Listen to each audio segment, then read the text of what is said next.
Paix, salutations fraternelles et citoyennes. Je viens de recevoir ce jour un courrier de la présidence de la République française par le chef de cabinet, Monsieur Brice Blondel.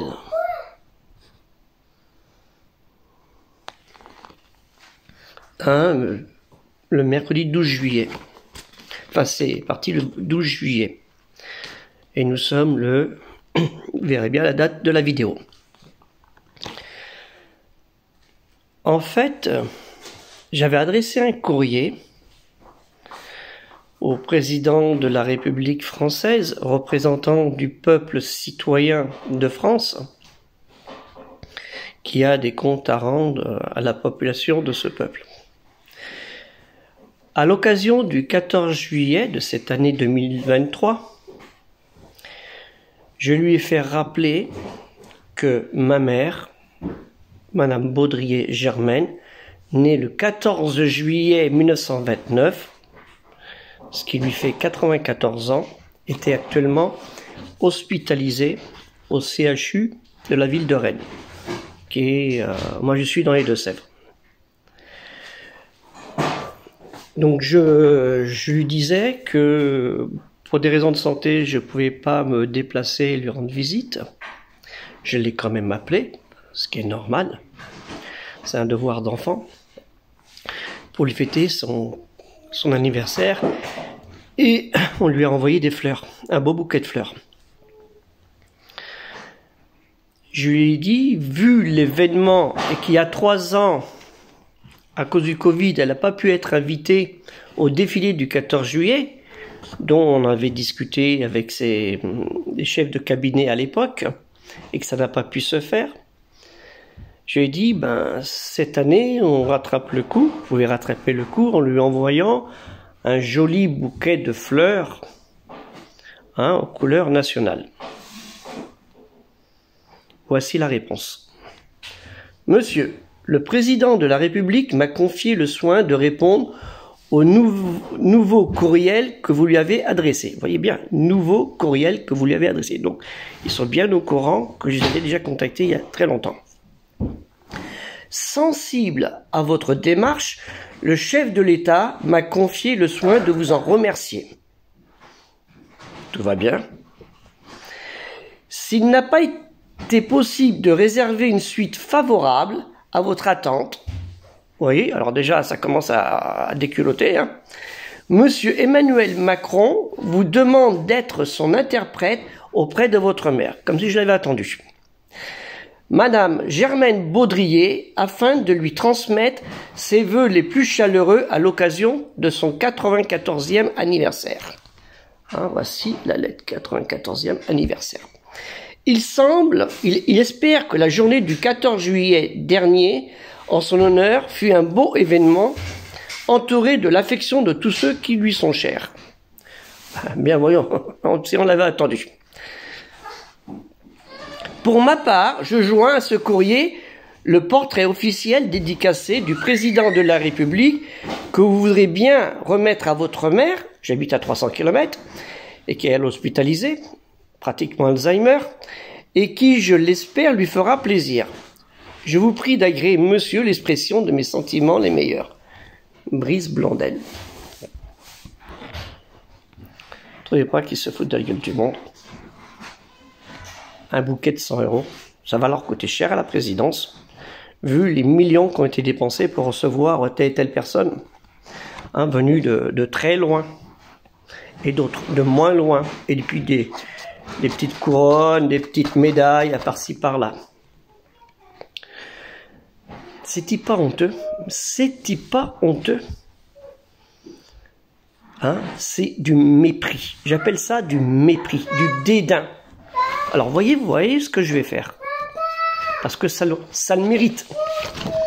La photo de Sidi machin, Sidi Macron, je ne la donnerai pas à ma mère.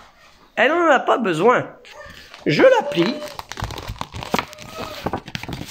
Je la plie. Voilà. Correctement. Hein? Si je la déchire sur la vidéo, je vais avoir les flics qui vont venir à la porte. Vite fait, bien fait. Hein? Les menottes, t'as pas le droit de déchirer le portrait du président de la République, surtout que c'est lui qui te l'envoie. C'est interdit par la loi. Je suis pas con quand même. Hein. Donc je la plie. Hein, et je vais la mettre là où elle doit aller. Je la déchirerai pas. Là où elle doit aller, dans un placard, la donner à quelqu'un ou ailleurs. Voilà où nous en sommes. Voilà où nous en sommes. Et pourtant, il n'est pas con le personnage. Hein? Au bout de 100 jours, enfin les 110 jours, les 120 jours, les 130 jours, et 6 ans. Le vieux monde, il est dur. Il est dur à changer ce vieux monde. Et le problème, c'est que le peuple de ce pays, il est le même. Il est de ce vieux monde. Il se laisse berner à chaque fois. Hein, nous avons l'extrême gauche, les fadas, des terroristes, qui prônent la violence. L'extrême droite, des fadas, des terroristes qui prennent la violence. Des populations qui ne savent plus quoi faire, qui deviennent des fadas, des terroristes qui prennent la violence. Et des Français, les honnêtes gens, qui subissent.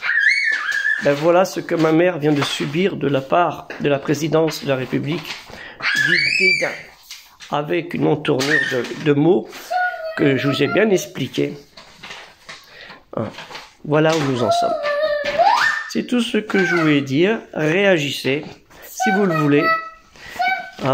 Mais comment voulez-vous? Moi j'ai toujours voté. Je participais même au vote dans ma commune. J'ai fait pendant chaque élection, pendant des années.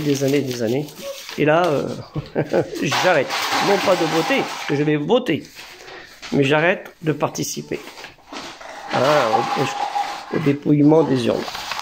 J'arrête. Parce que là, en fait, c'est ce qu'ils cherchent. Hein. Ils cherchent qu'il y ait de moins en moins de personnes à voter. Comme ça, ils vont pouvoir rester entre eux. La gauche, la droite, l'extrême gauche, le centre et tout ça. C'est la même ratatouille, tout ça. Ils mangent ensemble, ne vous inquiétez pas.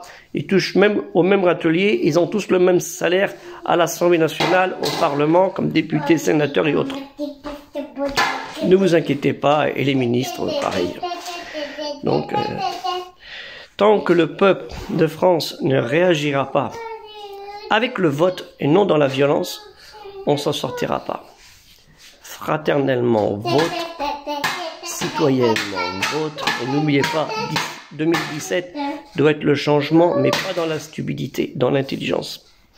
Si j'étais un plus jeune, je me serais présenté aux élections et croyez-moi, j'avais des programmes, j'avais mis sur un site, sur 28 programmes, où j'avais bien analysé la situation des Français et de la France, mais surtout des Français, et croyez-moi, ça aurait marché. Oui, ça aurait marché. En un mois, on peut le faire. Il y a une personne au Mexique qui a près de 100 ans qui avait fait cette démarche. Il a été assassiné. Je n'aurai pas son nom pour pas le lier d'insultes. Et qui avait tout créé. En un mois, il avait mis dans une ville, là où il était devenu gouverneur, l'électricité, l'eau, il y a 100 ans. Les chemins de fer, les chemins de fer, un tramway, une école, un hôpital, une école, soit à l'époque, un hôpital, etc. En un mois, il avait fait tout ça. Et nous, ça fait des années qu'on n'avance pas. Vive la France, mais surtout vive les Français.